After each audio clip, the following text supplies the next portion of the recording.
Assalamualaikum warahmatullahi wabarakatuh. Nama saya Leli Maufiroh.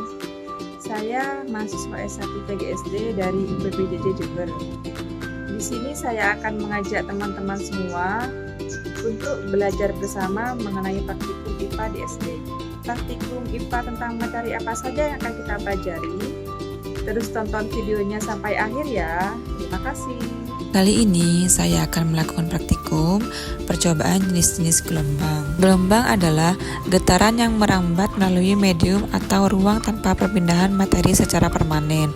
Gelombang membawa energi dari satu tempat ke tempat lain. Gelombang longitudinal yaitu getaran searah dengan arah perambatan. Contoh, gelombang suara, terdiri atas rapatan dan regangan. Selanjutnya gelombang transversal yaitu getaran tegak lurus terhadap arah perambatan. Contoh gelombang air, cahaya, memiliki puncak dan lembah.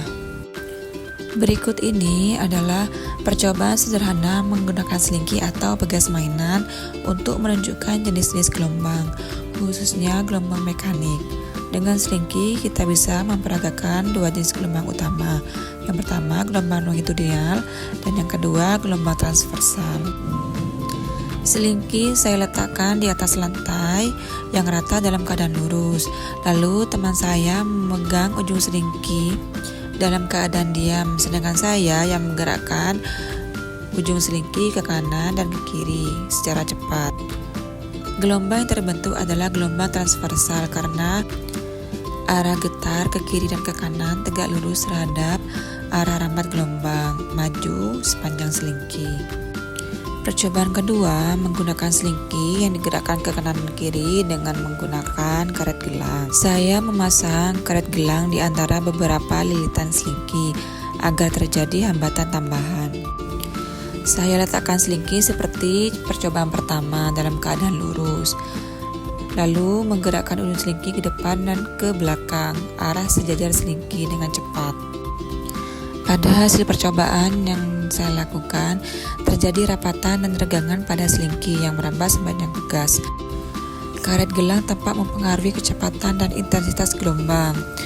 Gelombang bisa lebih lambat atau teredam. Pada percobaan selanjutnya, selingki digerakkan ke depan dan ke belakang. Pegang salah satu ujung selingki sementara ujung lain tetap diam. Lalu gerakkan ujung selingki dengan cepat maju dan mundur. Pada percobaan dihasilkan terjadi rapatan dan regangan pada lilitan selingki. Gelombang merambat sepanjang selingki. Gelombang bergerak dengan lebih leluasa tanpa hambatan. Kesimpulannya, terbentuk gelombang longitudinal. Getaran terjadi sejajar dengan arah rambat gelombang. Gelombang berjalan dengan cepat dan jelas. Selanjutnya, selingki diberi karet gelang.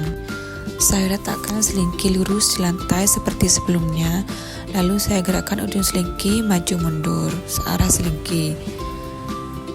Hasil percobaan yang saya dapatkan tetap terjadi rapatan dan regangan, tetapi amplitude gelombang tampak lebih kecil.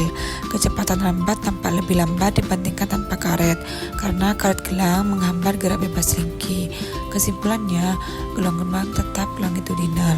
Karet gelang berperan sebagai peredam mengurangi kecepatan dan intensitas gelombang. Selanjutnya, melakukan percobaan selingki diganti dengan kabel listrik. Saya letakkan kabel listrik di atas lantai dalam posisi lurus. Lalu saya pegang salah satu ujung kabel sedangkan ujung lainnya tetap diam atau ditahan. Lalu saya gerakkan ujung kabel ke kanan dan ke kiri, gerak horizontal tegak lurus arah kabel secara cepat. Dari hasil percobaan saya lakukan, kabel listrik membentuk gelombang naik turun atau menyamping tergantung gaya dan kelenturan kabel. Gelombang merambat secara transversal. Karena kabel lebih kaku daripada selingki, gelombang merambat lebih lambat dan tidak jelas pada selingki. Gelombang cepat meredam karena kabel tidak lentur seperti selingki. Kesimpulannya, jenis gelombang transversal arah getar tegak lurus terhadap arah rambat. Media kabel listrik kurang ideal untuk memperlihatkan gelombang secara jelas, tetapi masih bisa menunjukkan prinsip dasar. Fleksibilitas atau elastisitas media sangat memengaruhi kejelasan dan kecepatan rambat gelombang. Percobaan selanjutnya pada kabel listrik dengan karet gelang. Saya siapkan kabel listrik, Lalu saya masukkan karet gelang pada kabel listrik dan saya letakkan kabel lurus di lantai. Lalu saya pegang salah satu ujung kabel sementara ujung lainnya diam atau ditahan. Lalu saya gerakkan ujung kabel ke kanan dan ke kiri atau gerak transversal dengan cepat. Pada hasil percobaan yang saya lakukan, gelombang masih muncul tapi gerak kabel jadi lebih terlambat. Amplitudo atau tinggi gelombang menurun. Gelombang lebih cepat terendam dibanding kabel tanpa karet. Beberapa bagian kabel terlihat lebih tertahan oleh karet, sehingga tidak bergerak bebas. Kesimpulannya, tetap berbentuk gelombang transversal. Karet gelang berperan sebagai peredam, menghambat energi gelombang untuk merambat lebih jauh. Media lebih berat atau diberi hambatan menyebabkan gelombang kehilangan energi lebih cepat. Pada percobaan selanjutnya, kabel digerakkan maju mundur atau ke depan dan ke belakang sejajar dengan arah kabel. Hasil percobaan yang didapatkan, gerakan menghasilkan getaran ke depan dan ke belakang, namun rapatan dan regangan tidak terlalu terlihat jelas. Gelombang tidak merambat sejauh atau secepat seperti pada seringki. Karena kabel kurang lentur dan kurang elastis, gelombang longitudinal sulit terlihat secara nyata. Kesimpulannya, secara teoritis gelombang longitudinal bisa terbentuk, namun kabel listrik bukan media yang baik untuk memperlihatkan gelombang longitudinal karena kurang elastis, tidak mudah membentuk rapatan dan tegangan secara berulang. Dibandingkan dengan seringki, efek gelombangnya lebih lemah dan cepat hilang. Selanjutnya, kabel diberi karet gelang dan digerakkan maju mundur ke depan dan ke belakang dengan cepat.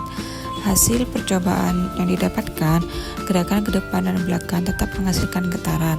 Namun dengan adanya karet gelang terjadi penambahan hambatan, sehingga gerakan lebih sulit. Gelombang lebih cepat teredam, hampir tidak terlihat adanya rapatan dan tegangan. Beberapa bagian kabel seperti tertahan dan tidak ikut bergerak serentak. Gelombang longitudinal hampir tidak teramati secara jelas. Kesimpulannya, kabel dengan karet gelang semakin tidak efektif untuk menunjukkan gelombang longitudinal. Karet gelang menambah hambatan, menyebabkan energi gelombang cepat hilang. Media yang kaku seperti kabel kurang cocok untuk mendemonstrasikan gelombang longitudinal, apalagi jika diberi tambahan hambatan. Terima kasih sudah menonton sampai akhir, semoga bermanfaat.